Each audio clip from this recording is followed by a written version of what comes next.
Good morning po, Madam Chair, Honorable Senator Riza Hontiveros, and to Honorable Senator Francisco Tolentino, and to all the members of this august body. I come here today to share the truth that has been silenced for 3 decades because of great fear, and this is also on behalf of the many victims who have suffered in silence just like I have. I believe my testimony reflects their pain, struggles, and resilience. While I understand that this is aimed to aid in legislation, I am also grateful to be given this opportunity to inform those who still believe that Apollo Quiboloy has been innocent of the crimes he is accused of because he has never been. At the age of 17, I became a member of the church led by this man, Apollo Quiboloy, in 1918. I was a freshman student. I was eager and active in the community, even spending a significant portion of my college years living at the parsonage where he resided. In 1988, I made a difficult decision of my life to dedicate this to his ministry, driven by the belief that true fulfillment and salvation lay in serving God fully. This choice meant leaving behind my family, my career, and the person I once was. Despite the resistance of family and friends, I pursued my conviction. I joined a pioneering group that struggled to meet basic needs, but my desire to serve God fueled my persistence. Over time, I gained his trust and became a respected worker within the ministry. As the ministry grew, so did our blessings. We experienced answered prayers and expanding membership, which deepened our commitment to serving God. Apollo C. Quiboloy, whom I revered, was considered as God anointed, and his words held absolute authority. I respected him deeply, viewing him as truly the man of God. From the moment I dedicated my life to the ministry until 1993, I experienced a profound spiritual awakenings. I felt forgiven, my love for God deepened, and I was proud to serve alongside a man I believed to be holy. But one day while in Manila, I received a long-distance call from him. He informed me that he had received a divine revelation intended for me and instructed me to travel to Cebu, where he would share this important message. He was also scheduled to preach in Cebu that Sunday. Upon arriving in Cebu City, we arranged for him to stay at the Park Place Hotel in Fuente Osmeña. That evening, he instructed me to remain in the hotel, while Nilda Linda, the assigned worker, returned to the worker's house. When we were alone, I asked if I could just sleep on the sofa as it was a suite room.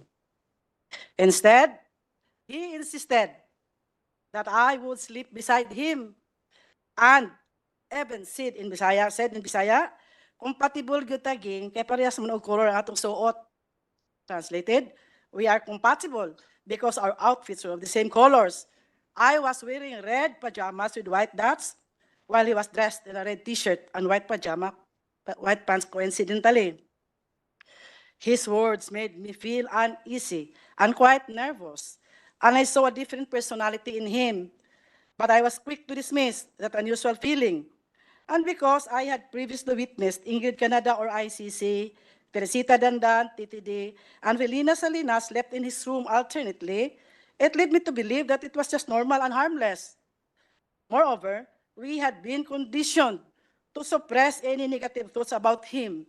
We were warned that any suspicion on him would reflect our own personality, using the words found in 1 Timothy chapter 1, verse 15, I quote, "To the pure, all things are pure. But to those who are corrupted and do not believe, nothing is pure. In fact, both their minds and consciences are corrupted," unquote. And in those days, absolute obedience was a must. We needed to have an unquestioned loyalty and reverence toward him. Sleeping beside a man I believed to be chosen by God was for me then a great privilege, an opportunity for a sinner like me But what followed shattered my sense of faith and trust. Without a word, after turning off the light, he embraced me, undressed me, and violated me with his lustful act, and left me in shock and speechless. He then said, "This is the fulfillment of God's revelation." He explained that God had revealed to him that I was to partake in God's life through him by surrendering my body, soul, and spirit. He also mentioned that other girls would go through him in a similar manner. His words were strange, but I was too shocked to respond. The following day after that Sunday worship service, Apollo Quiboloy left for Manila, while I was left to carry on with my duties, including organizing carolers for our annual fundraising. Confusion consumed me. I felt betrayed by my faith, by him, and even perhaps by myself. I began questioning whether what had happened was indeed God's will or simply a gross abuse of power. When I returned to Manila, I was once again instructed to sleep in his room. Fear gripped me, but defying the anointing of God was unthinkable.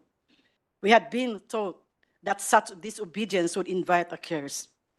The next morning, he asked if I understood God's revelation. I remained silent, unable to process what had happened. He then referenced me to Philippians chapter 2, verses 6 to 12, explaining that just as Jesus humbled himself and obeyed God, even to the point of death, so he too must obey God's will by partaking in carnal things. He claimed this was necessary for him to understand the human experience and to fully empathize with others. He even told me that he had also been reluctant to accept God's revelation, but as God had chosen one, he had no choice but to act on it. I was more confused with his explanation, but I could not complain. I wanted to go out from the ministry, but I lacked courage. I did not know where to ask help. I had cut all the bridges behind my life, and I could hardly go back because it would mean starting all over again. My family was poor, and I had no connections. My option was to stay because I was still bothered with what if it was indeed God's will? December of the same year was an escape for me. Caroling as one of our sources of funds, and which had been participated in by every member of the ministry all over the country, became my excuse of staying away from the worker's house in Manila where he stayed. In January 1994, I was in his room with Ingrid Canada, the international coordinator of the church, Teresita Dan, the national administrator for the church in the Philippines, and Felina Salinas, his personal assistant. During that, Miss Teresita, before you continue po, yung nabanggit nyo ng 2 beses, Ingrid Canada, nandito po ba siya sa harapan ninyo? yes, katabi po siya ni Mr. Quiboloy. Sila po, yung nagtaas ng kamay. All right, salamat po. Please proceed, Miss Teresita. During that meeting, he informed the girls that I would be included in the inner circle. Right there and then, I realized that these women had likely endured similar experiences. Without any words, we shared a mutual understanding. None of us dared speak about what had happened to us. In February 1994, I was sent to Hong Kong, still carrying all the confusions and emotional turmoil. Despite this, I continued to pretend that everything was fine. When one of our musicians, JC Pangilinan, was scheduled to return to the Philippines, I seized the opportunity to send a personal letter to ACQ. In that letter, I poured out my feelings, openly expressing my emotional distress. I was honest about how deeply shocked I was to learn of his life beyond the pulpit. The man I had revered as a holy figure was in reality an ordinary mortal, one who had exploited my genuine commitment and dedication to God. My faith wavered, and everything I had once believed was shattered. I prepared myself for a harsh response, expecting a violent reaction from him. To my surprise, There was none. Instead, I was sent back here. Upon my return, I was even more surprised to learn that I had been promoted. I was appointed National Crusade Coordinator, National Logistics Coordinator, and Luzon Area Administrator all at once. This was a sudden and significant promotion from my previous role. By God's grace, I excelled in all my assigned tasks. Despite this, fear gripped me every time Apollo Quiboloy would come to Manila. My only relief was when one of the girls would accompany him, giving me an excuse not to sleep with him. I kept myself busy, visiting satellite churches to distract my confusion and agony. One day, ICC confronted me saying, ACQ sensed my distance. I made my work an excuse. February 15, 1998, ACQ used me again. It was always out of fear that I obeyed. A fear mixed with anxiety that he might knew how I pretended to be extremely grateful that he allowed me to be a part of his physical life, because in all honesty, and God truly knew I was not. All the pent-up emotions suffocated me, that on the following day, while preparing for church, I collapsed. ACQ performed mouth-to-mouth resuscitation, but later I learned, he told others, that it was just a way for me to seduce him, labeling me as Jezebel the temptress. I believe Apollo Quiboloy understood that I never wanted the life he was trying to impose on me. My decision to dedicate my life to God's service was driven by a sincere desire for spiritual purification from the sins I had committed before becoming a full-time worker. I had only one goal: to live a holy life and ultimately to attain heaven. As the Bible says in Colossians chapter 3, verse 5, I quote, "Put to death, therefore, whatever belongs to your earthly nature: sexual immorality, impurity, lust." But how could I achieve this with the circumstances that I was in? Disobedience and complaints were never an option. Anyone who did so was labeled as carnal, as someone who did not overcome the flesh. Everything was always twisted. One day, she said, "Sir has noticed that you've been distant." I made up excuses, trying to avoid the truth. I had been telling Teresita and Dan that I was extremely exhausted. She presumed that I was just too focused of my responsibilities, especially in the logistics department. I was always pressured to meet my 15 million quota.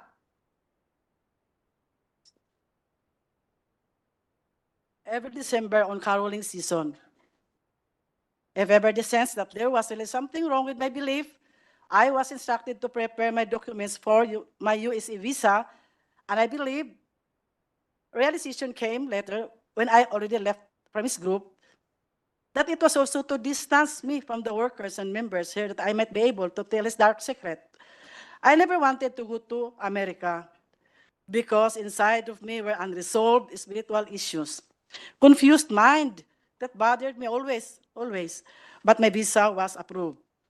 I then knew that I was to lead and plan for the fundraising to be done in America, and we would employ the same strategy of our money making here in the country. In America, I witnessed the double standard life. What we prohibited in the Philippines, we did them there. We lived in luxury. We toured around. We dined in fine and expensive restaurants. We watched movies. Sky's the limit when they went shopping. I decided to stay in the apartment where the minister and his family lived. Despite the insistence of ICC to stay with them, I refused. I made a lot of excuses. Sapagkat, hindi ko po natin na kaming nasa Amerika ay masyadong nagpakasasa sa paggasta sa pera, na masyadong pinaghirapan ng mga kapatiran at ng mga full-time workers. Bilang namuno po sa crusades, evangelism at logistics departments, saksi po ako kung paano nagsakripisyo ang bawat isa para lang makapagbigay sa iba't ibang pangangailangan sa simbahan. Nakita ko na kahit pambili ng bigas ng membro, kailangan sakripisyo pa para lang maibigay sa simbahan kahit gugutumin pa ang mga pamilya.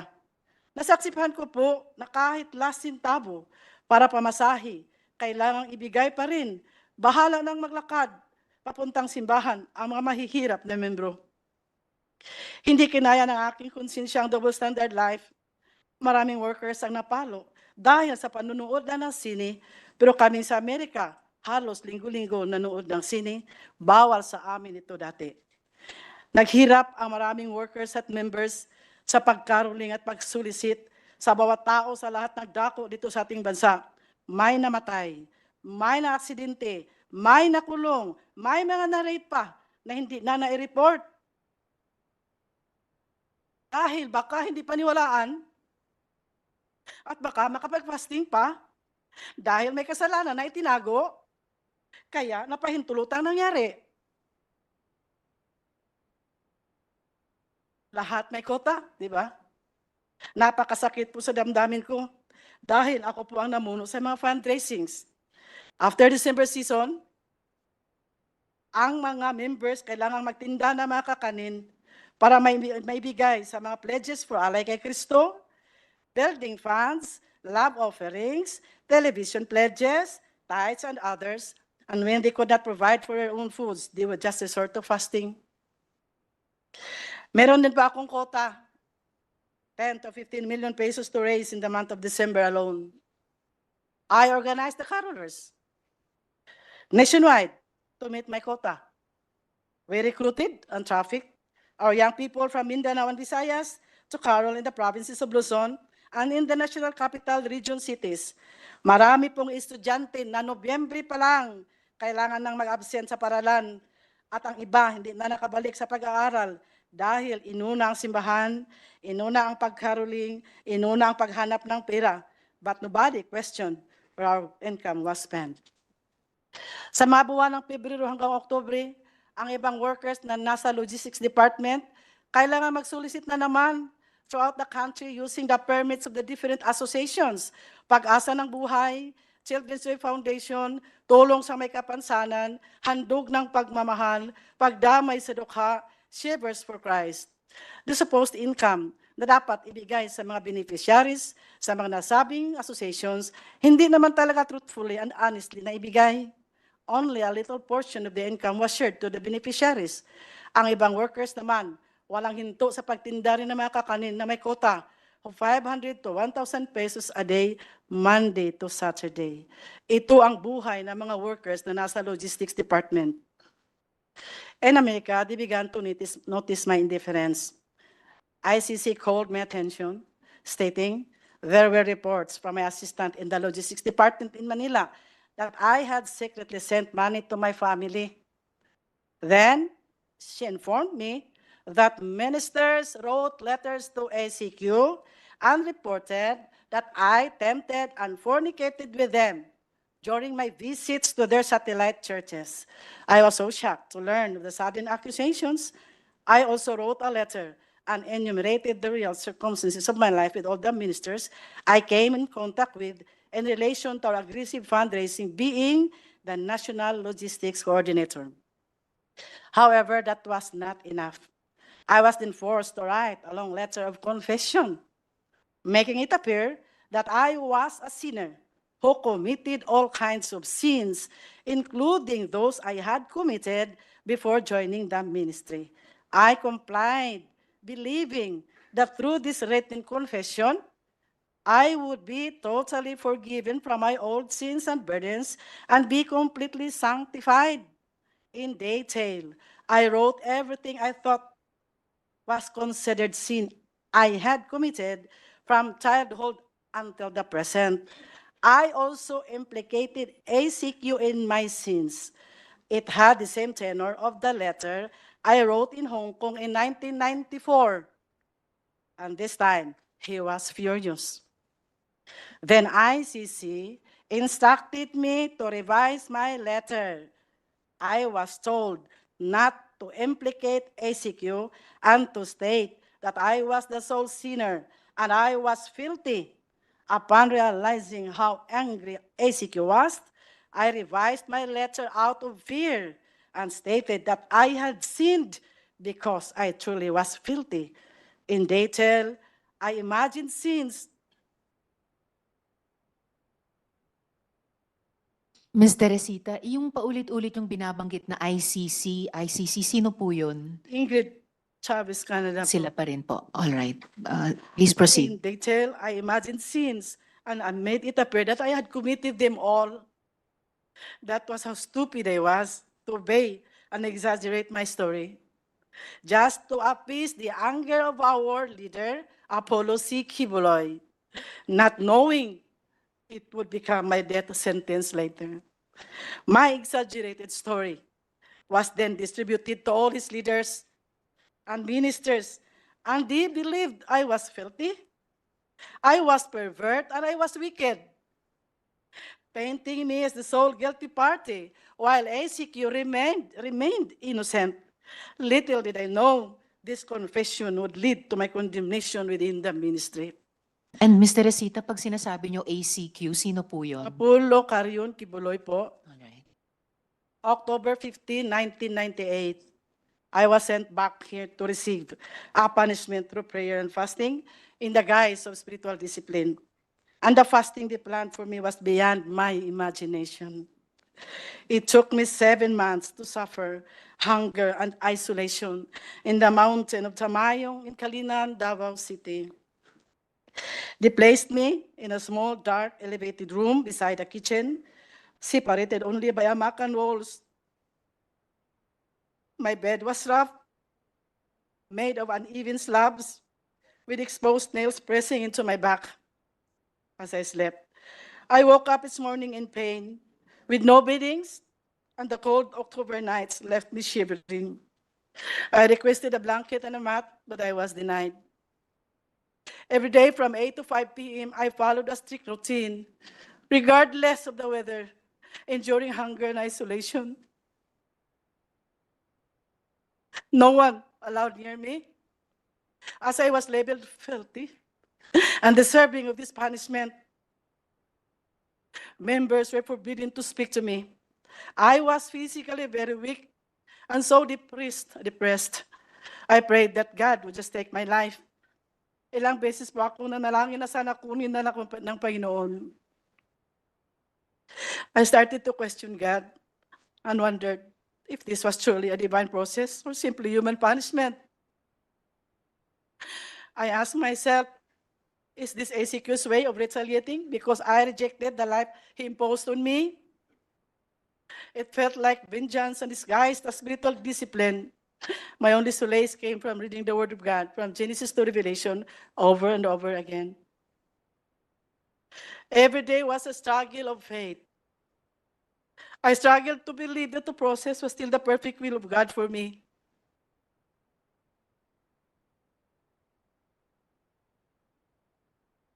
I struggled to believe that I really was a sinner and that I was recuperating from my spiritual disease for the lack of faith. That was to justify my present pains and to at least lighten my burden of loneliness.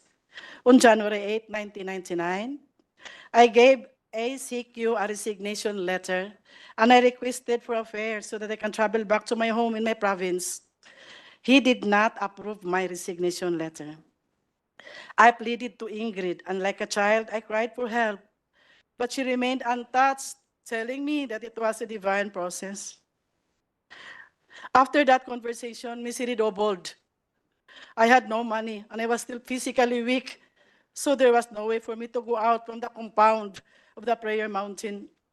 Waiting for the restoration was the only alternative at the moment. If not for the comforting words of God, surely I would be totally gone out of my mind. They continually accused me of sins they alone knew and imagined that would always lead me into fasting.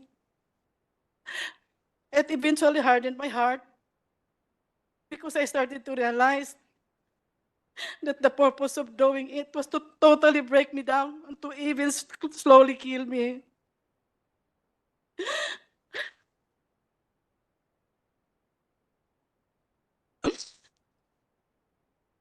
I no longer saw the reason to stay. I submitted my resignation as a full-time volunteer worker for the second time. But Apollo Quiboloy refused it again. A week later, on September 30, 1999, I decided to leave without asking for permission, determined to free myself from his control. It was only when I left out of the group that I finally clearly understood that the man I had believed to be God's chosen and holy was an impostor, oppressor, and deceiver. He manipulated me using his authority and power as God's anointed. I thank God that He took me out from His bondage, from that ambiguous feeling of fear mingled with so much love and loyalty to my Redeemer, Jesus Christ.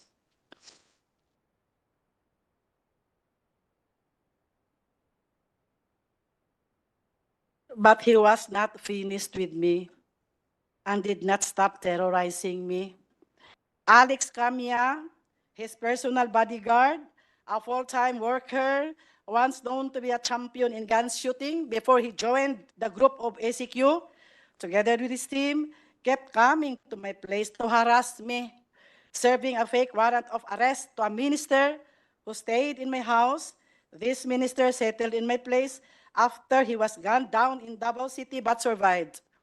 The team of Alice Camia was apprehended, and when investigated, they had several firearms in the car, several plate numbers, and there was also a red plate. The registered owner of the car was Apollo Quiboloy.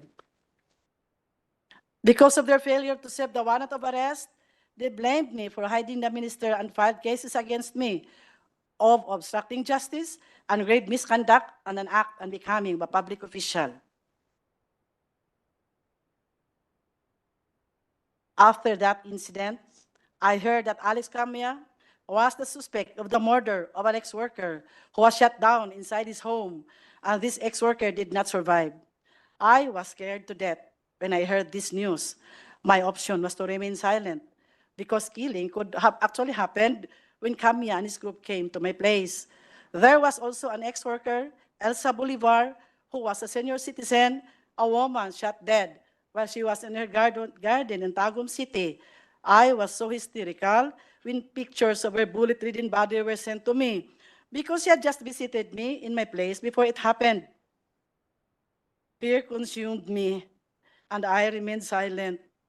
3 years ago, nagkausap po kami ni Alex Camia. Humingi po siya ng kapatawaran at nagsabi na siya ay nautusan lang po na kailangan din akong iligpit. Pinaniwala po siya na ako ay may malaking kasalanan at ako ay napakasamang babae. Nang tinanong ko kung ano ang aking kasalanan, sinabihan daw siya na tinukso ko raw si Apollo Quiboloy. Nakiapi daw ako sa mga ministro. Narinig naman po ninyo yung sa video. Nakipagtalik daw ako mismo doon sa workers' house at nagnakaw daw ako ng 3 million pesos. He even said in Bisaya, di ba nagtugot man ang Ginoo pagpatay sa dautan? Doesn't God permit the killing of the wicked? Doon ko lang naintindihan na kailangang i-declare ni Apollo Quiboloy sa lahat ng mga workers at members na ako'y makasalanan at napakasamang babae para magiging makatwiran ang lahat ng parusa na binigay sa akin at magiging makatwiran din kung bakit ako kailangang patayin. Apollo Quiboloy called me Jezebel, the temptress, using his pulpit to broadcast how filthy and evil I was. This became a pattern. Kung may mga workers na may alam sa kaniyang buhay, sa sikretong buhay at aalis sa kanyang kingdom, sila ay akusahan na napakaraming kasalanan. He would always exaggerate their weaknesses at ipaniwala sa mga workers at members na sila ay umalis dahil may mga marumi at mga napakasamang mga tao. His followers only heard his side of the story, which was always filled with lies and twisted truths. They are their side, our side, excuse me, was never heard and was never allowed to be heard. They only believed whatever he fed them and even defended him and attacked those who defied their leader without investigating the truthfulness of the circumstances. Nakita naman po siguro natin kung paano siniraan ng mga workers at defenders ni Apollo Quiboloy ang mga testigo dito. Mga napakasamang descriptions para lang ipahiya ang mga nagsalita ng kanilang mga karanasan sa loob ng kanilang kingdom. Mga salitang hindi nababagay sa mga tinatawag na mga citizen ng kingdom of Jesus Christ. Their intention is only to demoralize and warn others of the consequences of defiance. Last August 2021, during one of his television programs, he once again maligned me, broadcasting nationally and internationally that I was a fornicator and an immoral woman, which we have just watched.